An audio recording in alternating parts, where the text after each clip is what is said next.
Sir थोड़ी देर के चक्कर में जेबी हाथ से ना निकल जाए। ना, हाथ से नहीं निकलेगा। भाग कर जाएगा कहाँ? उसकी सत्ता यहाँ है, इस इलाके में। सत्ता के बिना में कुछ भी नहीं।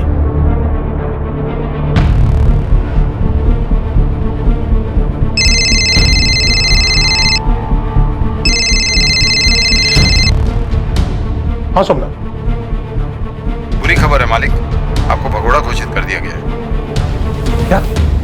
16 वर्षीय खुशबू एक अनजान व्यक्ति के खिलाफ बलात्कार का आरोप लगाती है। उसका कहना है कि उसे उसकी सहेली चांदनी की बर्थडे पार्टी के लिए बुलाया और फिर चांदनी के माँ बाप उसे धोखे से एक फार्म हाउस में ले गए, जहाँ किसी आदमी ने रात भर उसके साथ बलात्कार किया। पुलिस पहले उसकी कंप्लेंट को हल्के में लेती है, पर फिर खुशबू की बड़ी बहन काजल जब डीएसपी से मिलती है तब केस दर्ज होता है। खुशबू कहती है कि वो पुलिस को उस फार्म हाउस तक ले जा सकती है और वो उसे पहचान भी लेगी, पर रास्ते में ही खुशबू स्थानीय नेता जेबी मलिक के पोस्टर्स देखकर अपने गुनहगार को आइडेंटिफाई कर लेती है। मेडिकल रिपोर्ट आती है जो कहती है कि खुशबू का रेप नहीं हुआ है।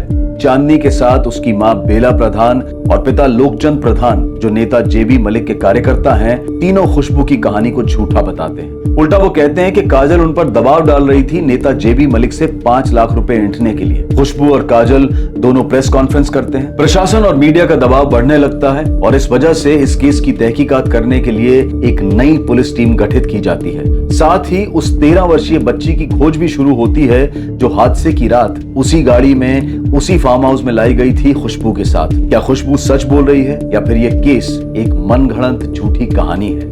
अब आगे। मंडे 11:30 बजे तेरी स्टेटमेंट फिर रिकॉर्ड करेंगे। 1 मिनट 1 सेकंड के लिए भी डरना नहीं।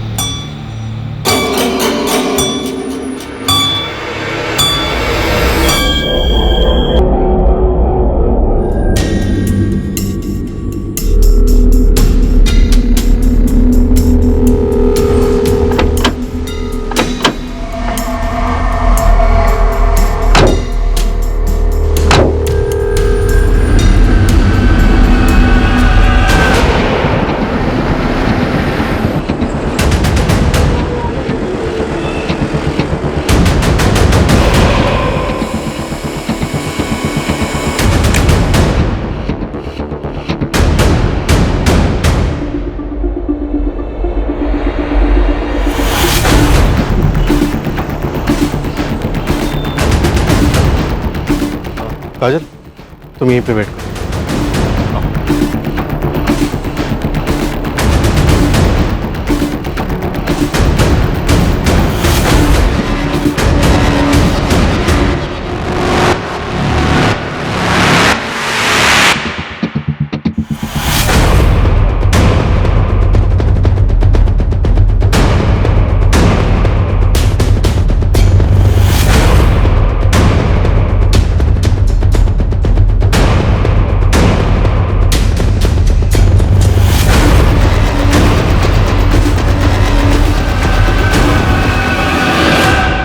खुशबू दास, CRPC 164 के तहत मैं अब तुम्हारा स्टेटमेंट रिकॉर्ड करने वाली हूँ। उससे पहले तुम्हें सारी डिटेल्स बता दूं। बिना किसी डर या दबाव के पूरा सच बयान करना।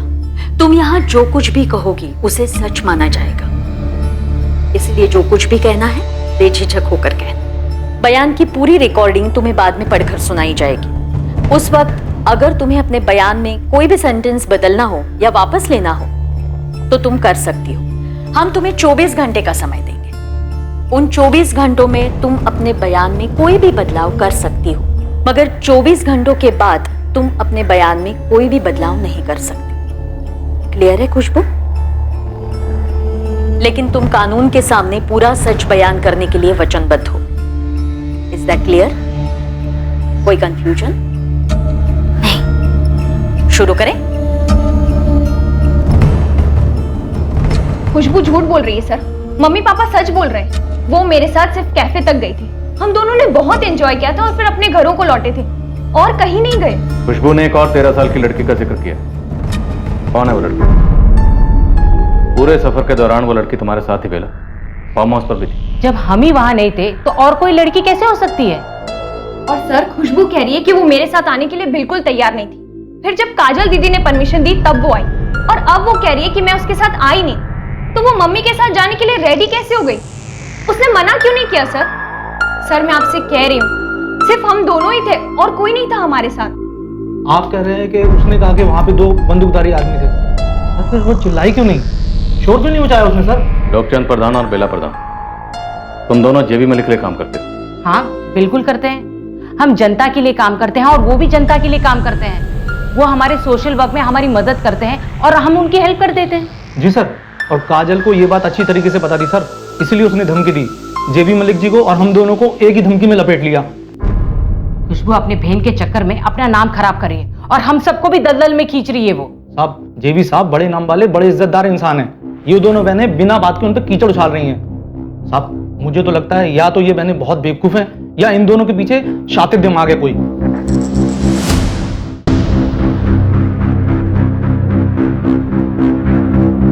जैसा मैंने कहा था खुशबू, तुम्हें 24 घंटे दिए जाएंगे। इन 24 घंटों में तुम्हें अपने बयान में कोई भी सेंटेंस बदलना हो या वापस लेना हो तो तुम ले सकती हो। 24 घंटों के बाद ये कानूनी तौर पर तुम्हारा वचनबद्ध बयान होगा। इसे कोर्ट में बतौर एविडेंस माना जाएगा। समझ नहीं आ रहा सर। बेला प्रधान और लोकचंद प्रधान के फोन के रिकॉर्ड्स 2 जुलाई को उनके अपने घर के दिखा रहे हैं, दीघापुर। जानिए खुशबू, इनके कोऑर्डिनेट्स क्या? सर खुशबू का नंबर तो उसके पापा मोहनदास के नाम पे रजिस्टर्ड है। उसकी लोकेशन शाम 7 बजे से 9 बजे के बीच में दीघापुर मार्केट की है और चांदनी के नंबर की लोकेशन भी सेम। फिर 9:30 बजे दोनों की लोकेशन उनके अपने मोहल्ले की।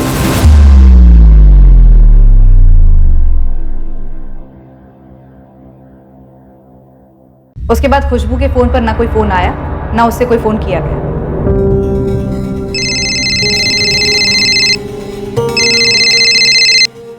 मनोहर, सर खुशबू की डिपोजिशन हो गई है, अब उसे मेडिकल्स के लिए ले जा रहे हैं। डॉक्टर ललिता से स्पीडी रिपोर्ट की रिक्वेस्ट करो। बोलो सुपर सेंसिटिव केस है। Right sir.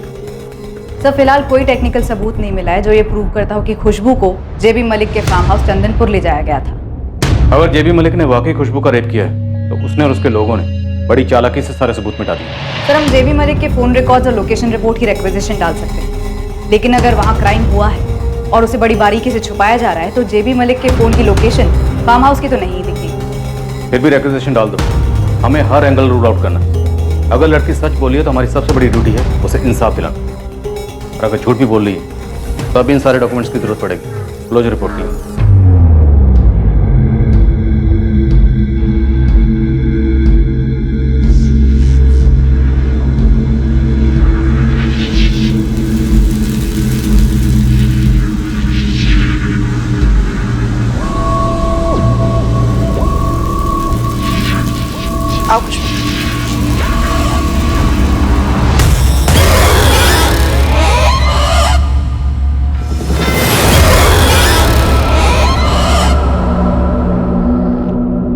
मैजिस्ट्रेट द्वारा एक नई मेडिकल टीम का गठन किया गया था।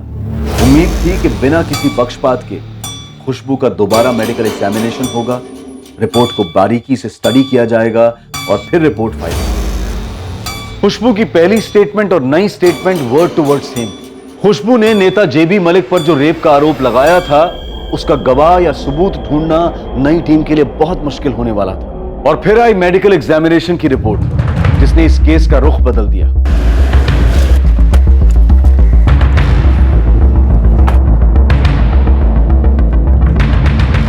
यहाँ के मैनेजर हो? जी मैं ऑनर हूँ। यहाँ सीसीटीवी है? सॉरी मैडम, यहाँ सीसीटीवी नहीं है। 2 जुलाई की शाम को ये दोनों लड़कियां यहाँ आई थी, इन्हें देखा है? मैम इन्हें देखा तो जरूर है, लेकिन 2 जुलाई पक्का कह नहीं सकते, और वैसे भी शाम को यहाँ सबसे ज्यादा भीड़ होती है। आपके ऑर्डर का बिल पंच होता है? जी। तो 2 जुलाई की शाम 7 से 9 के बीच में 2 समोसे, 2 पेस्ट्री और 2 कोला का कोई ऑर्डर था, जरा वो चेक कीजिए। ये same order ma'am, 2 samosa, 2 pastry और 2 कोला। साहब लोकचंद प्रधान जो है उसका एक फिक्स टैक्सी वाला है। लोकचंद की फैमिली को कहीं पे भी जाना होता है तो उसी को बुलाया जाता है। विनीत पाल नाम है उसका।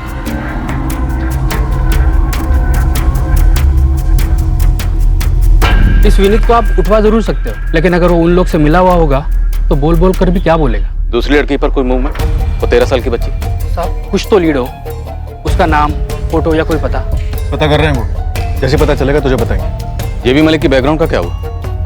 अगर जेबी मलिक ने खुशबू के साथ वाकई कुछ गलत किया, वो भी खुद के फार्म हाउस पर, तो मुमकिन है पहली बार तो हुआ नहीं होगा, पहले से करता आया होगा।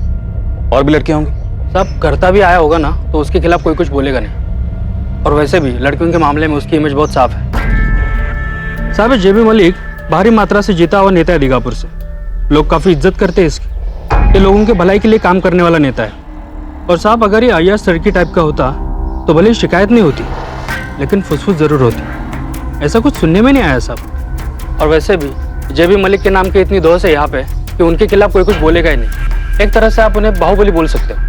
होम मिनिस्टर से लेकर सीएम तक सब मानते ही नहीं। तो फिर ये 2 स्टूडेंट लड़कियां इतने बड़े बाहुबली के गिरेबान में हाथ डालेंगे, वो भी अकेले?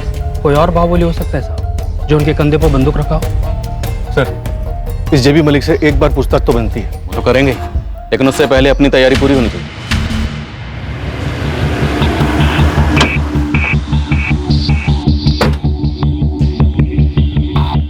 सर, कैफे वाले को ये तो याद नहीं था कि 2 जुलाई को चांदनी और खुशबू वहाँ आई थी या नहीं, लेकिन बोला इन दोनों लड़कियों को कैफे में पहले भी देखा। चांदनी ने जो ऑर्डर बोला वैसा ही एक ऑर्डर मिला तो है सर, ये उसके बिल की कॉपी।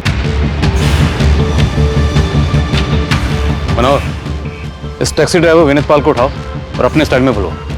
खुशबू को भी बुलवाओ, थोड़ी सख्ती दिखाते हैं। और पूछताछ के दौरान तुम खुशबू की बॉडी लैंग्वेज ऑब्जर्व करना। गोविंद, 2-3 लड़कियां तैयार करो, थोड़ी एक्टिंग करनी होगी।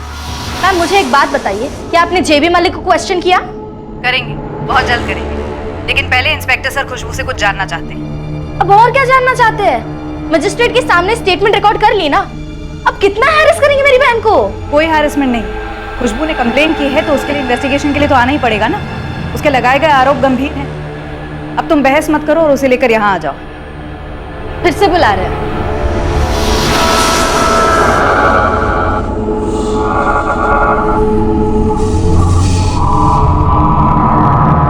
आप बताइए मैं कब हूं इंस्पेक्टर, और अगर आप मेरे यहाँ आना चाहते हैं तो वो भी ठीक है, जो आपको सही लगे।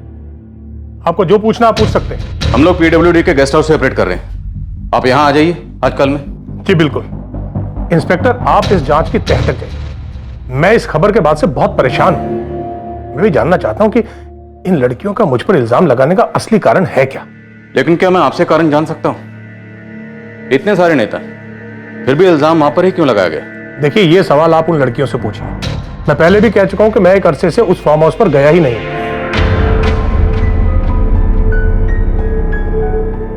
2 जुलाई की रात तू अपनी टैक्सी में बिल और लोकचंद को लेकर गया था दीघापुर मार्केट। ये बच्ची भी थी साथ। फिर आधे रास्ते ये पार्टी दूसरी गाड़ी में आगे निकल जाती।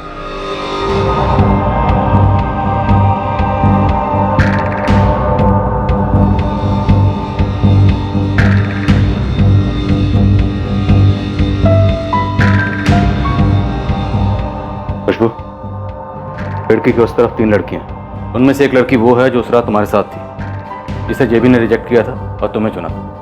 उन लड़कियों को गौर से देखो और बताओ कि कौन है।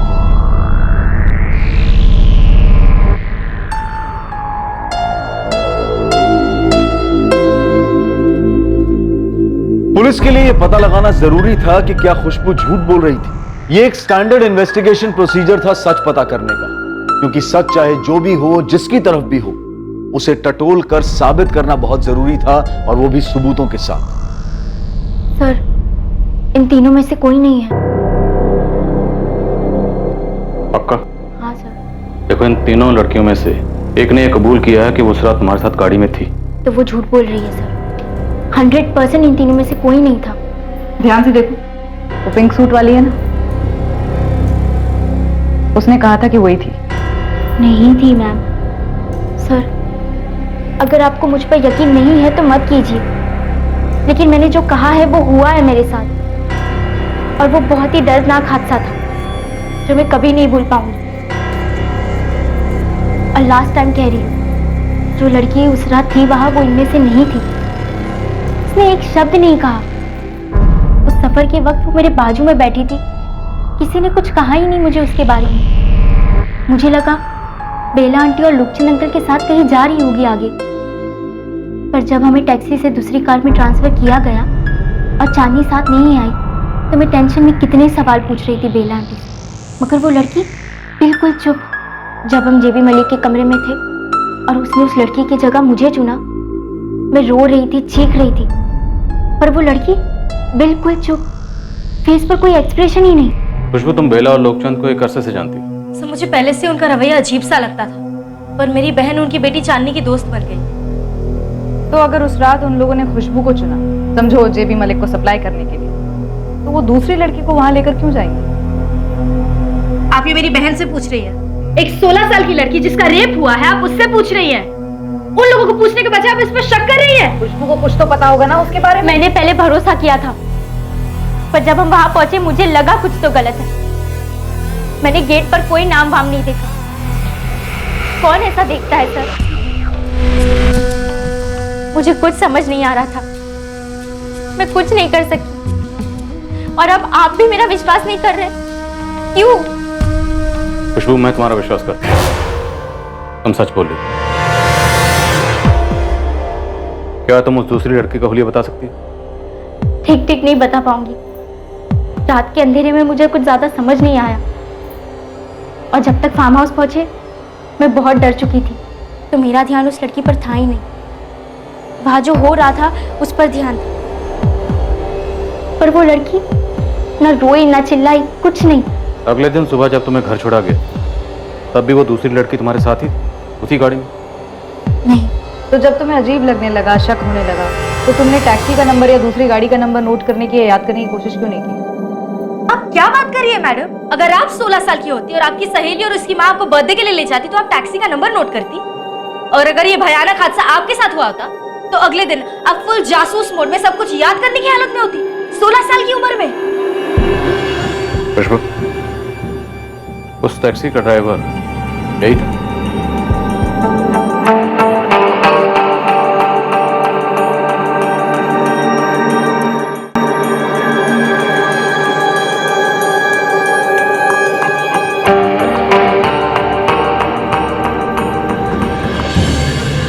मुझे ठीक से याद नहीं सर। ओ साहब, ये कहाँ फंसा रहे हैं आप मुझे? ये सच है कि बेला जी और लोकचंद जी मेरी टैक्सी मंगवाते हैं। 2 जुलाई को भी उनका फोन आया था। आप फोन रिकॉर्ड चेक कीजिए। बेला जी ने शाम 5 बजे मुझे फोन किया था। अरे तो कस्टमर को दूसरी टैक्सी पकड़ा दे और तू चुपचाप आ जा 6 बजे। अरे बेला जी, ऐसे कैसे? इससे पहले कभी मना किया है क्या आपको मैंने? रात को 9:30 बजे तक मेरी बुकिंग है, नहीं हो पाएगा। पूरी तरह फंसा हुआ हूँ, सॉरी। और मैं उस शाम वहां गया ही नहीं। आप मेरा फोन चेक कीजिए, बेला जी का फोन चेक कीजिए। अबे वो हमें मत बता क्या चेक करना है और क्या नहीं। तू बस ये बता कि जो तू अपना फोन एक जगह पे रख कर गया था, उसके तुझे कितने पैसे मिले? ओ साहब, मैं ये फालतू काम नहीं करता हूँ। ईमानदारी से टैक्सी चलाता हूँ और मजदूरी करके पैसे कमाता हूँ, बस। जिस गाड़ी में लड़कियों का ट्रांसफर किया वो जेबी मलिक की थी। आए दिन लड़कियों का ट्रांसफर करता है तो बेला और लोकचंद के साथ। ओ साहब, ये बात आप मुझे इस 4 दीवारी के बीच में बोल रहे हैं। जरा इस गेस्ट हाउस के बाहर निकल के जेबी साहब के समर्थकों के बीच में बोल के बताइए, फिर देखिए क्या बवाला होता है यहाँ पे। इतना रुतबा है तुम्हारा? इतने ढीठ हो तुम लोग कि एक बच्ची को उठाने की साजिश करोगे, उसका रेप होगा और तुम लोगों को कोई बाल भी बाका नहीं कर सकेगा। छोड़िए ना साहब, आप मेरे साथ कुछ भी करिए, मगर मैं वही बोलूंगा जो मुझे मालूम है और जो मैं बोल चुका। अगर आपको लगता है कि जेबी साहब ने किया है, उनका गिरेबान पकड़िए ना, फिर समझूंगा पुलिस का भी कोई रुतबा है। गोविंद, सीमानगर जहाँ खुशबू और चांदनी के घर हैं, सीमानगर और उसके आसपास के इलाके का एक एक घर छान मारो। वो जो दूसरी लड़की थी 13 साल की, वो उसी एरिया की होगी। खोज तो जारी है साहब, मैंने अपने सारे लड़के लगा दिए काम पे। मामला ये कि उस लड़की का कोई हुलिया नहीं है मेरे पास, और यहाँ पे कोई आसानी से मुंह नहीं खोल रहा। साहब, जेबी मलिक का बहुत दबदबा है यहाँ पे। इसमें कुछ नया नहीं है गोविंद, पब्लिक तो डरेगी ना, लेकिन हमें किसी भी सूरत में उस बच्ची को ढूंढना है। वो बच्ची उसी इलाके में होनी चाहिए।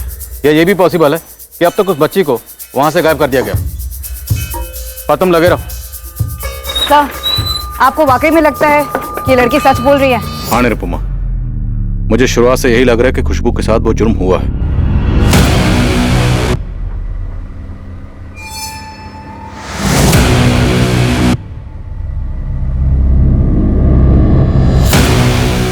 मुझे पूरा यकीन है कि खुशबू को सारी घटनाएं याद नहीं आ रही।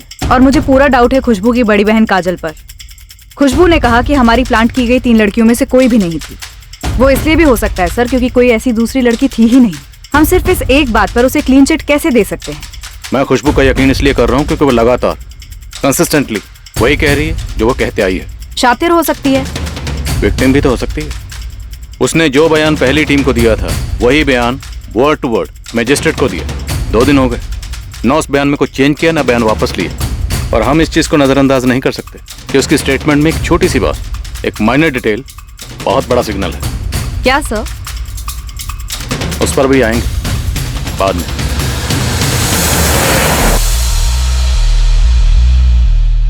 खुशबू पहली बार फार्म हाउस का रास्ता बता नहीं पाई, सिर्फ पोस्टर पर जेबी मलिक को पॉइंट आउट किया। और जब लाल गेट वाला फार्म हाउस मिला तब जब हम लेकर गए दोबारा तो उसने फार्म हाउस को आइडेंटिफाई किया। आपकी रिपोर्ट कहती है कि आप फार्म हाउस पर 2 बार गए सबूत इकट्ठे कर। जी बिल्कुल।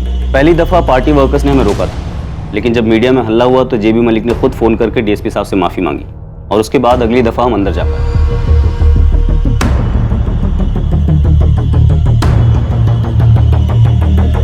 हमने पूरा एरिया छान मारा, फोरेंसिक लैब के बंदों को भी बुलाया था।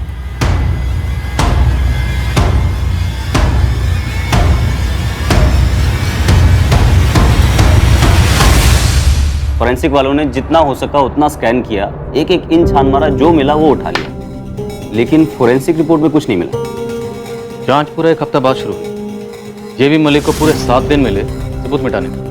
कि हम इस थ्योरी पे ऑपरेट करते हैं कि सबूत कभी भी पूरी तरह मिटाए नहीं जा सकते। इस लड़की का दावा था कि उसे बांध कर उसके साथ रेप किया गया, तो कम से कम बाल, नाखून, खून का कोई कतरा, कोई तो ऐसी चीज होती जो कि मिटाने से साफ ना होती, लेकिन ऐसा कुछ नहीं मिला। फोरेंसिक एविडेंसेस अपनी जगह, और आप लोगों से कुछ ऐसा छूट गया जो कोई अंधा भी देख ले। जी नहीं, हमसे कुछ नहीं छूटा था। दरअसल वो लड़की हमसे झूठ बोल रही थी। नो राजन, वो लड़की झूठ नहीं बोल रही, ना तुमसे ना हमसे। तो ठीक है, आप बताइए ऐसी कौन सी चीज थी जो हमें नहीं दिखी लेकिन आपको दिख गई? एक बड़ा सा बंगलो है जिसका लाल कलर का गेट है। जिसने गेट खोला उसके पास बंदूक था।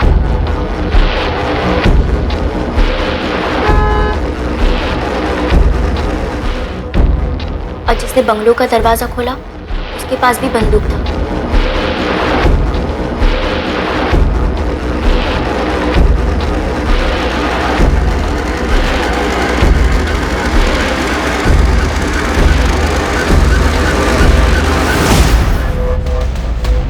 जेबी साहब, नई टीम गई है फार्म हाउस। इंस्पेक्टर राजन कह रहा था, वो नया इंस्पेक्टर कह रहा है उसके हाथ कुछ ठोस लगा है। क्या? उसके हाथ क्या लग सकता है? बताया नहीं नए आए उन्हें। जेबी साहब, पानी सर के ऊपर से निकल जाए इससे पहले आप तुरंत बब्बन जी से बात कर लीजिए। ये नया आयो ऊपर से ऑर्डर लेकर आया है, सीधे महेंद्र सर का ऑर्डर मालूम होता है आपको फंसाने के लिए।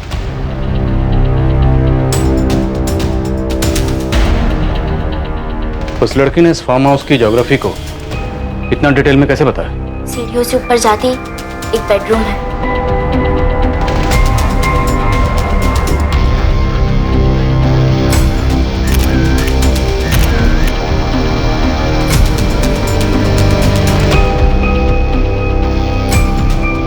बेडरूम में अटैच बाथरूम है जहाँ से वो आदमी बाहर आया।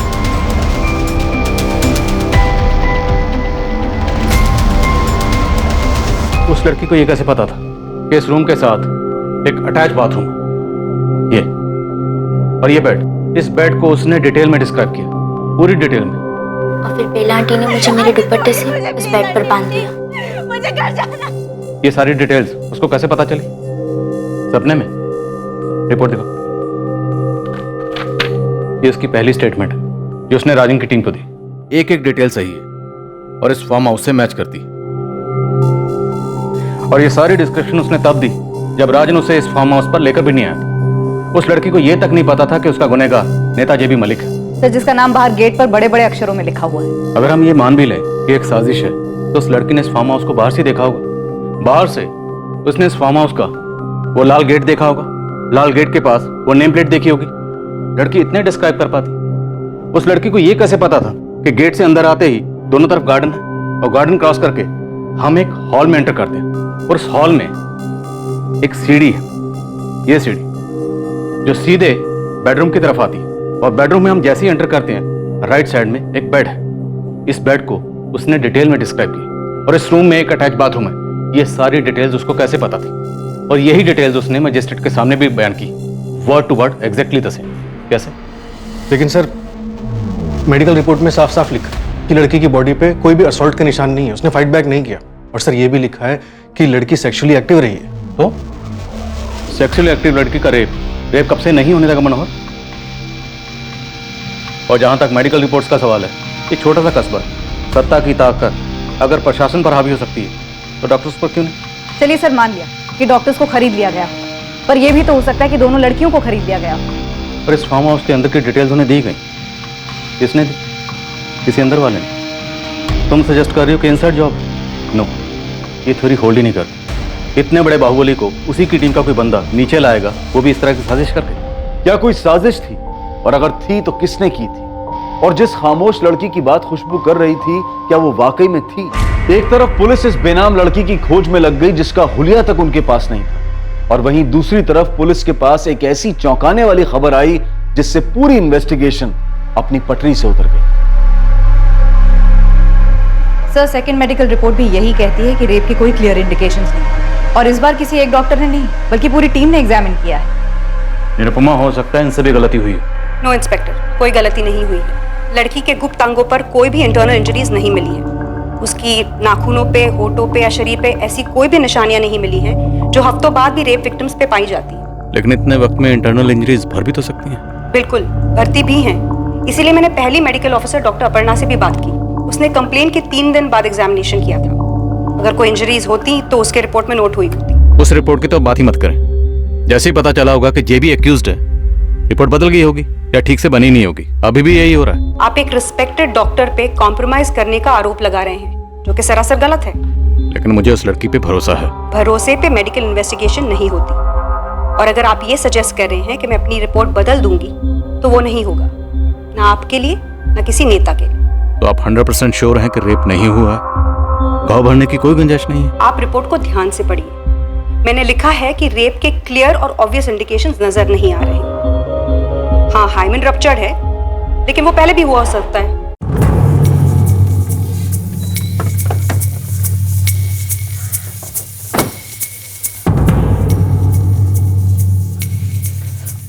तुम लोगों को किसी शातिर फ्रेंड की साजिश नजर नहीं आ रही?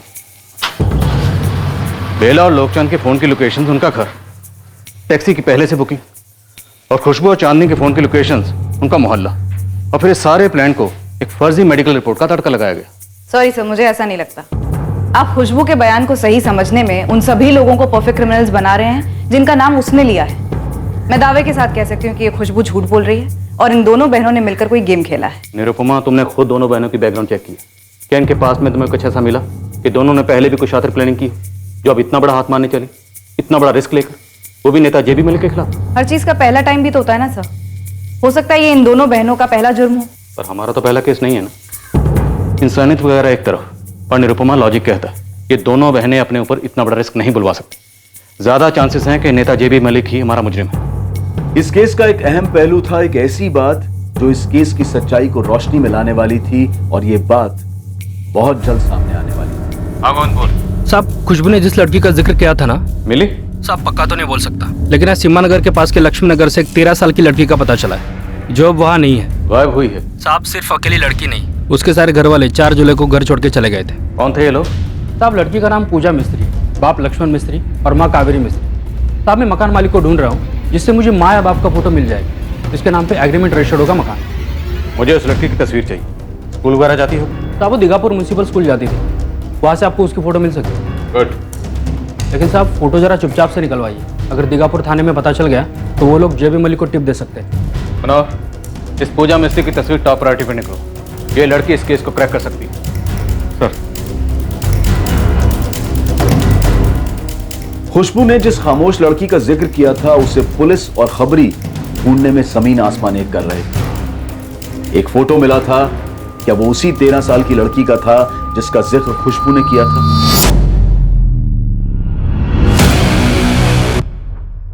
ये वही है सर, यही है वो।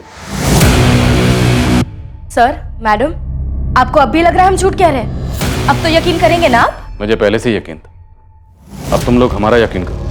ये लड़की जहां कहीं भी होगी ना, ढूंढ निकालेंगे हमें से। अब यही लड़की इस केस को क्लोज करेगी।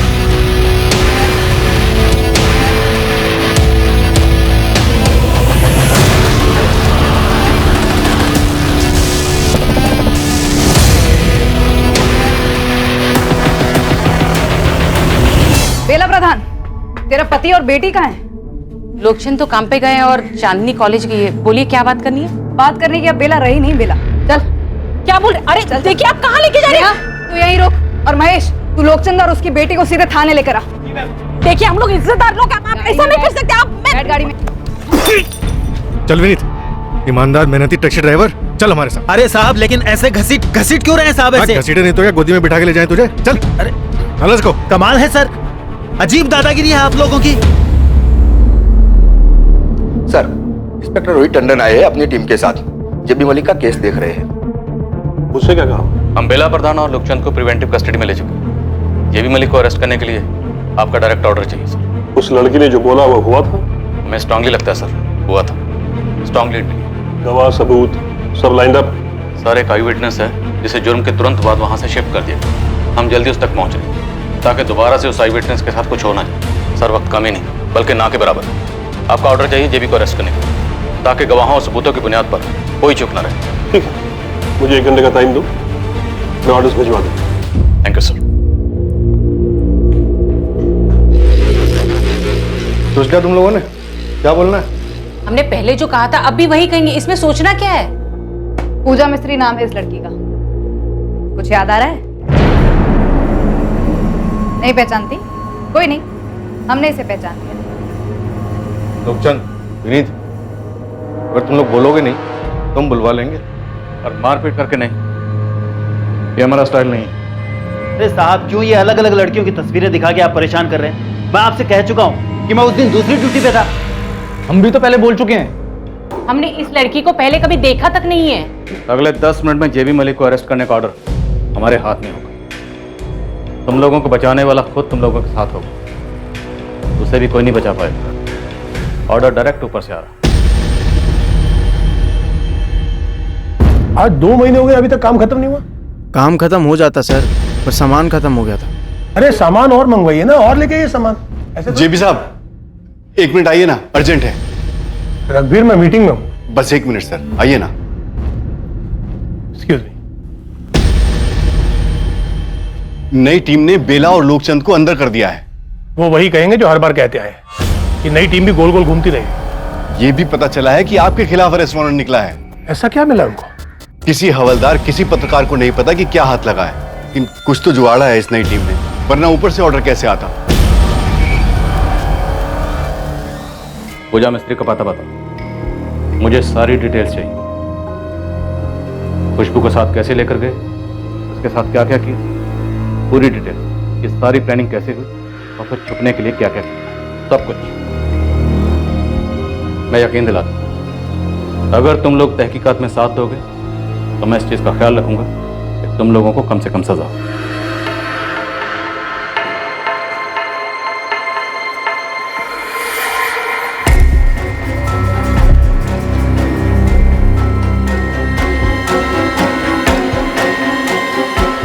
जेबी मलिक का अरेस्ट वारंट। चलो मनोज, सोचने में थोड़ी मदद मिलेगी और उम्मीद करता हूं तुम लोग सच बोलने का फैसला करो।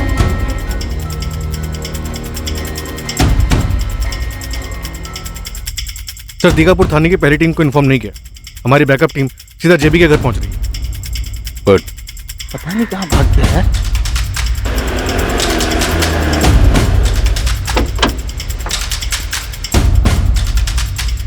सर हम लोग टाइम से 5 मिनट पहले आ गए थे, पर घर पे ताला लगा है।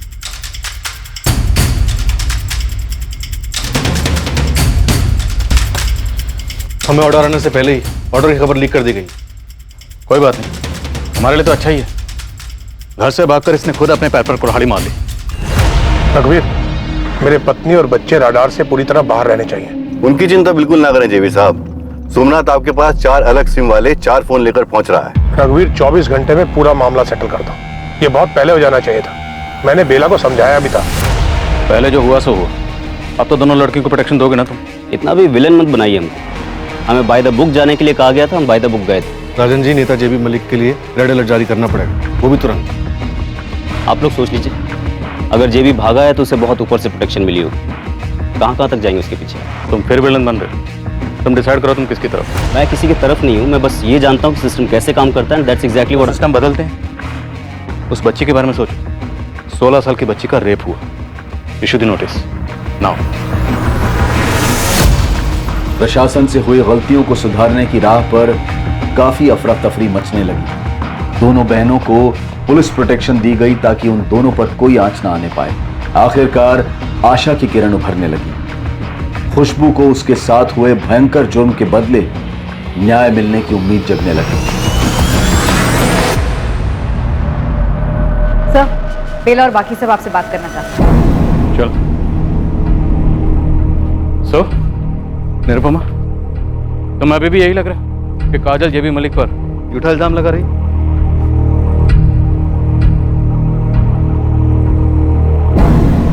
बोलो। पूजा मिस्त्री बेरीखेड़ा में अपने माँ बाप के साथ है। उसे यहाँ से चले जाने के लिए पैसे दिए थे तुमने? हाँ, उसके बाप को पैसे दिए थे। गिनने की जरूरत नहीं और टाइम भी नहीं है। 2 लाख है, लो और निकलो। और दीघापुर में पूजा दिखनी नहीं चाहिए, और ना ही तुम और तुम्हारी बीवी। बाकी के पैसे भिजवा दूंगी। और जाओगे कहाँ तुम लोग? गाँव जाने की सोच रहा हूँ। नहीं, वहां कोई ना कोई ढूंढता हुआ पहुंच सकता है। तुम यहाँ से दीघापुर बस स्टॉप जाओ। वहां पे तुम्हें सोमनाथ नाम का एक आदमी मिलेगा। वो तुम्हें श्यामपुर में फंसा देगा। जाओ। अभी तो बैरीखेड़ा बोली। पिछले हफ्ते उन्हें श्यामपुर से हटाकर बैरीखेड़ा भेज दिया। मनोहर से कहो एक टीम लेकर सीधा बैरीखेड़ा जा। सर। बेला, अगर पूजा बैरीखेड़ा में नहीं मिली ना तो तेरी फैमिली को ऐसी जगह बसा दूंगा कि जिंदगी भर तुम लोगों को कोई ढूंढ नहीं पाएगा। जेबी साहब के लोगों को भी नहीं पता कि वो बैरीखेड़ा में है। पूजा मिस्त्री इसे भी खुशबू की तरह फंसाया? नहीं, उसके बाप को बोल कर ले गई थी।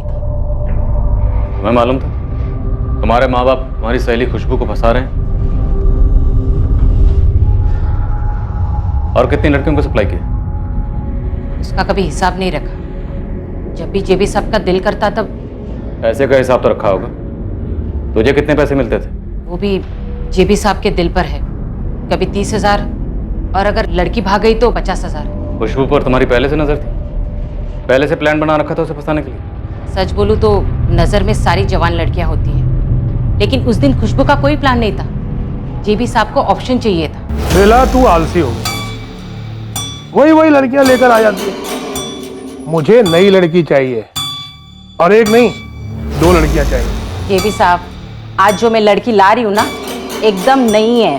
पिछली बार भी तू नई बोलकर ही लाई थी। सुन, मुझे नई के साथ अच्छी लड़की चाहिए। 2 लड़की लेकर आना, मैं खुद चुनूंगा।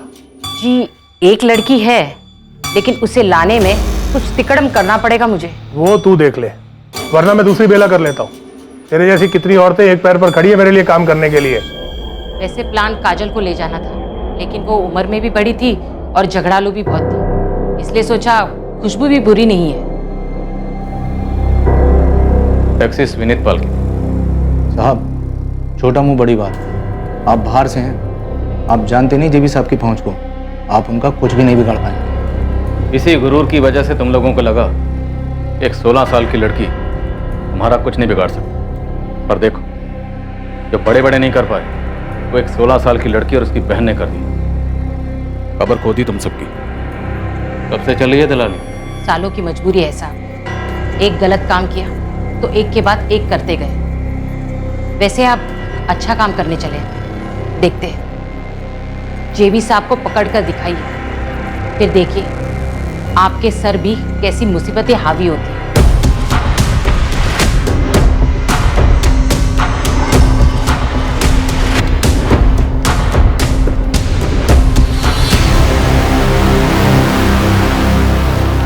लक्ष्मण मिस्त्री।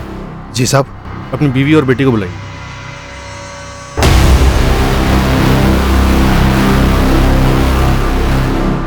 साहब, वो लोग हम लोगों का नामो निशान मिटा देंगे। पूजा तुम्हारे बाबा ने खुद से भेजा था तुम्हें बेला के साथ? साहब, मैं हाथ जोड़ता हूं, आप लोग हम लोगों को और मत फंसाओ इसमें। जेबी मलिक की इस विकृत हैवानियत को पूरा करने में शामिल सभी लोगों को हिरासत में ले लिया गया और साथ ही जेबी मलिक को ढूंढने में कोई कसर नहीं छोड़ी गई। जेबी के घर पर 24 घंटे नजर रखी गई और उसकी सारी प्रॉपर्टी सील करने की रिक्विजिशन डाली गई। मुझे पता नहीं है, और अगर होता भी तो मैं आपको बताता। बेटा तुम बताओगे, क्योंकि हमें खुली छूट है कि जिसका जैसे मुंह खुलवाना खुलवाइए। होश में आइए सर, आप दीगापुर चंदनपुर में हैं। यहाँ आप जैसे लोग आते जाते हैं, लेकिन सत्ता हमारे हाथ में रहती है। 2-4 बड़े लोग पार्टी से निलंबित क्या हो गए, आप इतना फैल रहे हैं। पब्लिक सड़क पर आई तो झेल भी पाएंगे। कल सुबह तक का वक्त दे रहा हूं, बता दो जेबी कहां छुपा, वरना जिस सड़क पर पब्लिक के उतरने की धमकी दे रहे हो ना, उसी सड़क पर तुम्हारे कपड़े उतार कर नंगा गाड़ दूंगा। जेबी साहब कभी हाथ नहीं लगेंगे, और लगे भी तो तुम बाल भी बांका नहीं कर सकते उनका। फिलहाल तुम्हारा तो बाल बांका कर सकते हैं। सचिन, इसकी बाल खाल सब बांका करो, जो करना है करो, खुली छूट है। खुशबू के साथ जेबी मलिक के सामने पेश की गई लड़की पूजा मिस्त्री अब अपने माँ बाप के दबाव के बावजूद आखिरकार सच बोल पड़ी। हाँ दीदी, ये वही लड़की है। पहले टैक्सी में थी और फिर उस गाड़ी में, फिर उस आदमी के सामने उसके घर में। जेबी मलिक नेता। क्या हुआ इसके घर में? बेला आंटी ने पहले मुझे आगे किया, जेबी मलिक ने कहा ये नहीं चलेगी। फिर इस खुशबू को चुना और लोकचंद चाचा के साथ मुझे नीचे हॉल में बिठा गया।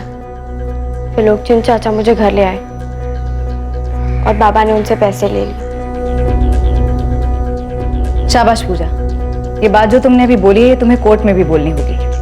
डरने की जरूरत नहीं है, हम तुम्हारे साथ रहेंगे। बोल पाओगे? हाँ।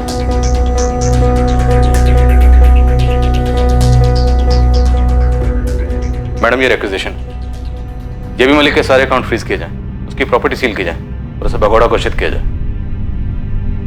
मुझे गो थ्रू करना होगा। ऐसे एक्शंस लेने के लिए ठोस कारण होने चाहिए रोहित। इस जुर्म में जितने भी लोगों ने जेबी मलिक का साथ दिया है, उन सबके साइन स्टेटमेंट है हमारे पास। रोहित, ये ऑपोजिशन वालों की चाल हो सकती है, ये पॉलिटिक्स है। नो मैम, ये पॉलिटिक्स नहीं।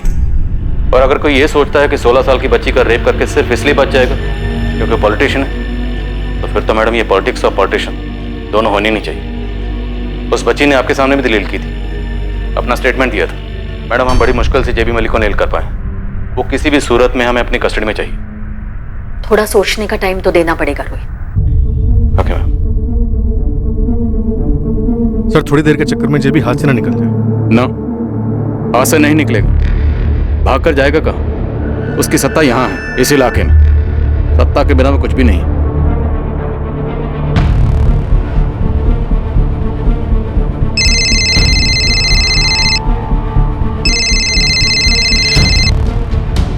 हाँ सोमनाथ, बुरी खबर है मालिक, आपको भगोड़ा घोषित कर दिया गया है।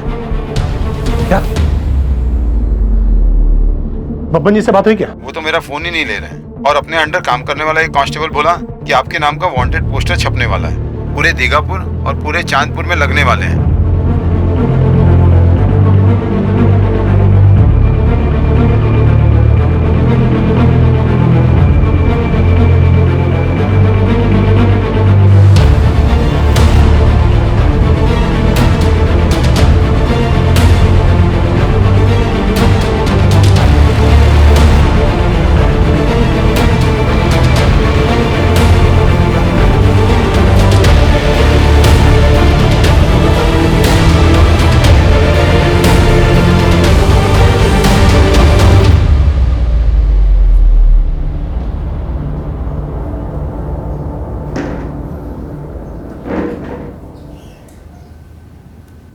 जितने भी नाम आए हैं इस केस में, सब ने तुम्हारे खिलाफ बयान दे दिया। जब जहाज समंदर में डूबने लगता है ना, तो सबसे पहले चूहे और चूहियां बाहर कूदते हैं। लेकिन पॉलिटिक्स के समंदर का जहाज हमेशा डूबा नहीं रहता। हमारे यहाँ नियम है, आज डूबा कल तैरा। तैरने के लिए समंदर में पानी होना चाहिए जेबी मलिक। तुम्हारे समंदर का सारा पानी हमने खींच के बाहर फेंक दिया।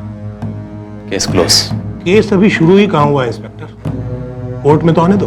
जानता हूं तुम कोई कसर नहीं छोड़ो, और हम भी कोई कसर नहीं छोड़ेंगे तुम्हारी बेल अपोज करने में। चार्जशीट लोहे की स्याही से लेकर बाकी कोर्ट तय करेगा। लेकिन मुझे तुमसे एक सवाल पूछना, सिर्फ एक सवाल। पूछो। मैं छोटे लोगों को मना नहीं करता, क्या तुमने खुशबू के साथ बलात्कार किया? हाँ किया है। खुश? अब काम की बात करें। इंस्पेक्टर, उस लड़की और उसके लोगों को बुलाओ, बैठते हैं, बात करते हैं, मामले को सेटल करते हैं, तुम्हारी भी सेटिंग हो जाएगी। इंस्पेक्टर, तुमने अभी तक चार्जशीट फाइल नहीं की है। उस लड़की से स्टेटमेंट ले लेंगे कि जो कुछ भी हुआ वो आपसी सहमति से हुआ। उस लड़की के मन में लालच आ गया, वो रेप चिल्लाई। और हाँ, सेक्स से पहले उस लड़की ने मुझसे झूठ बोला कि वो माइनर नहीं है। ऐसी स्टेटमेंट उसकी बहन से ले लेंगे। इस मामले को यहीं खत्म कर दो इंस्पेक्टर। ये अब खत्म नहीं होगा जेबी मलिक। खुशबू तुमसे लड़ेगी और हमारी सपोर्ट के साथ लड़ेगी। जब कोर्ट तुम्हें एक माइनर के साथ रेप के जुर्म में लंबी सजा सुनाएगी ना, उस वक्त तुम्हारा चेहरा देखने के लिए कोर्ट में मौजूद जरूर रहूं।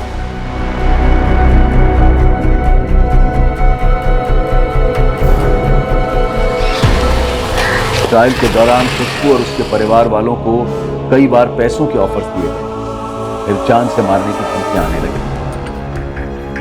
खुशबू और काजल को पुलिस प्रोटेक्शन के बावजूद संदेशे मिलते रहे, कभी लालच के तो कभी धमकी के, और दोनों बहनें अपने इरादे से टस से मस नहीं हुई। जेबी मलिक ने अपने पैसों और सत्ता के बल पर कई कोशिशें की गवाहों को खरीदने और झूठे गवाह पेश करने, पर उसकी सारी कोशिशें नाकाम रही।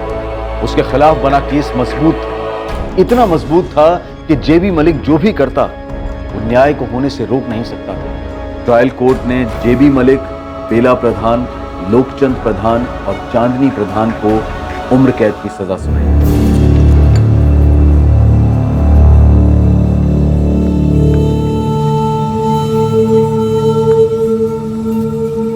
सत्यमेव जयते, और आखिर में यह साबित हुआ, और यह इसलिए साबित हुआ क्योंकि सत्य की जीत एक ना मिटने वाला सच है। सत्ताधारियों द्वारा आम नागरिकों को कुचलने का प्रयास ये कोई नई कहानी नहीं और आखिरी कहानी भी नहीं, पर ऐसा नहीं है कि हर बार कोई सत्ता के नशे में घिनौनी हरकत करता है और वो बच निकलता है। इक्के दुक्के केसेस में ऐसा होता होगा, लेकिन जब पीड़ित डटकर खड़ा होता है, प्रशासन कॉम्प्रोमाइज करने से इनकार करता है, तब वो सत्ताधारियों से भी ज्यादा पावरफुल साबित हो सकते हैं, और होते भी, जैसा कि आज के केस में देखा गया। हम उस सिस्टम की भी सराहना करते हैं जो गलतियां दिखाए जाने पर सुधार के रास्ते पर चल पड़ता है। हम उस मीडिया की भी सराहना करते हैं जो पीड़ित की आवाज बनते हैं और न्याय दिलाने में मदद करते हैं। हम कानूनी प्रक्रिया की सराहना करते हैं जो सारे दबावों के बावजूद, सारे क्रिटिसिज्म को झेलते हुए अपने लक्ष्य से हटती नहीं और सच तक पहुंचने में लगी रहती है। अब मैं अनूप सोनी आपसे विदा लेता हूं, तो फिर मुलाकात होगी एक और नए केस के साथ। और याद रखें, क्राइम और आपके बीच में सिर्फ इतना फर्क है कि आप कितने सतर्क हैं। सतर्क रहें, सुरक्षित रहें। जय हिंद।